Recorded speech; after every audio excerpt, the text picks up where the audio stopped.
Last year alone, we had 600,000 truant students in our elementary schools, which roughly matches the number of inmates in our state prison system. And is it a coincidence? Of course not. And as unacceptable as this problem is, I know we can fix it. In San Francisco, we threatened the parents of truants with prosecution, and truancy dropped 32%. So we are putting parents on notice.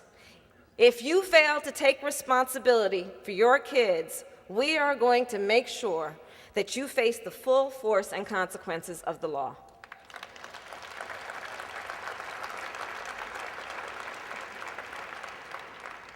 And this work to combat truancy is part of the broader oath that I swore today, and the oath upheld every day by the men and women of the Attorney General's office. Our mission statement includes a fundamental promise to encourage economic prosperity, equal opportunity, and tolerance, and to safeguard California's human, natural, and financial resources for this and future generations. We are going to build aggressively on the work of former Attorney General and now Governor Brown.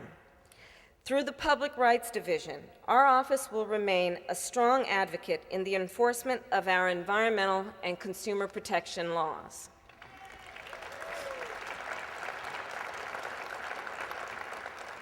As a daughter of California, I believe a clean environment is a birthright of every Californian.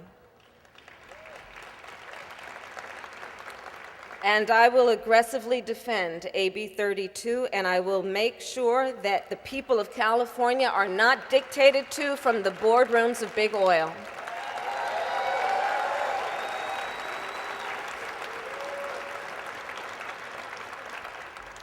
And we are going to vigorously enforce our environmental laws in all parts of California, from the Cascades to the Tehachapi's, from Pelican Bay to San Diego Harbor, from Mono Lake to Clear Lake, in the Central Valley and on the Central Coast.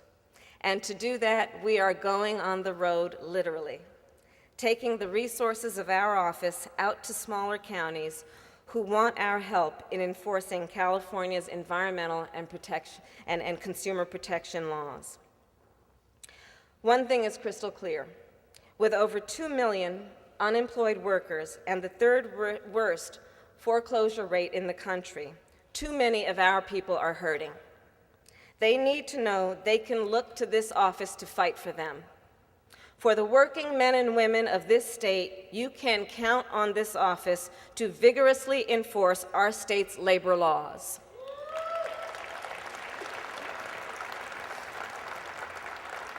And for too many of our people, the dream of home ownership has become a nightmare overnight.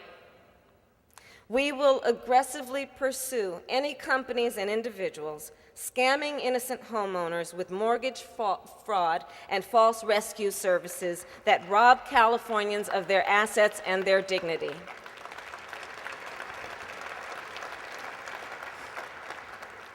And to the overwhelming majority of California businesses, to all those who play by the rules, pay their taxes, and work in good faith to comply with the law, we are going to stand by you by going after the cheaters who put all honest, hardworking business folk at a competitive disadvantage and who would risk all of our livelihoods in a low-road race to the bottom.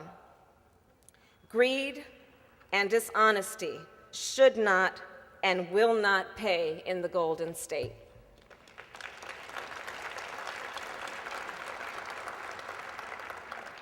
And in the spirit of Earl Warren, we are going to fight for the civil rights of every Californian.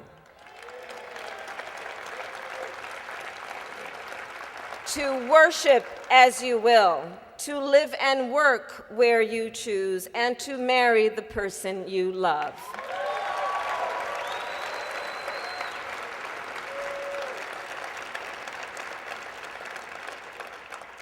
And in the true spirit of California, we are going to be equally vigilant and alert to the newest trends. Among my top priorities in the office is a focus on high-tech crimes. With the internet fueling a widely networked community of pedophiles, spammers, and financial predators, we need to be clear. The people who break into our homes electronically will face the same consequences as those who break into our homes physically.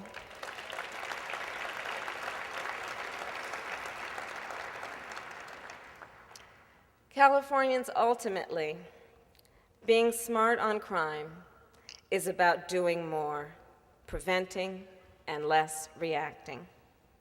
It's about being tough and being tough-minded, doing more of what works and less of what doesn't. And fundamentally, it's about the rigorous application of the science of law enforcement, measuring what we do and demanding accountability for results.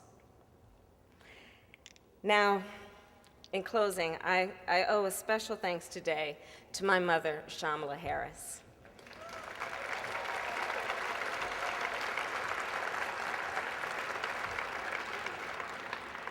For those of you who knew her, and for those of you who didn't, my mother was the toughest, the smartest, and the most loving person I've ever known. And I know what this day meant to her. She came to Berkeley in the late 1960s as an international graduate student at the University of California, Berkeley, with a passion for science. And she had cut a deal with her parents. When her studies were complete, she was supposed to return home to India, where the plan was for her to settle down into an arranged marriage. But then she met my father, a brilliant and handsome young economics student. And the rest, they say, is history. But like most important history, it turned on a courageous choice. Going back against the traditions of her family dating back to 500 BC, my mother chose to pursue a marriage based on love, which is one of the greatest expressions of optimism that any one of us makes. That choice made me, it made my sister Maya, and for me, it has always summarized what it means to be Californian. Grabbing hold of your destiny, looking relentlessly forward, and having the courage to embrace change each and every day of your life. So I thank you all. I thank California, and now let's get to work.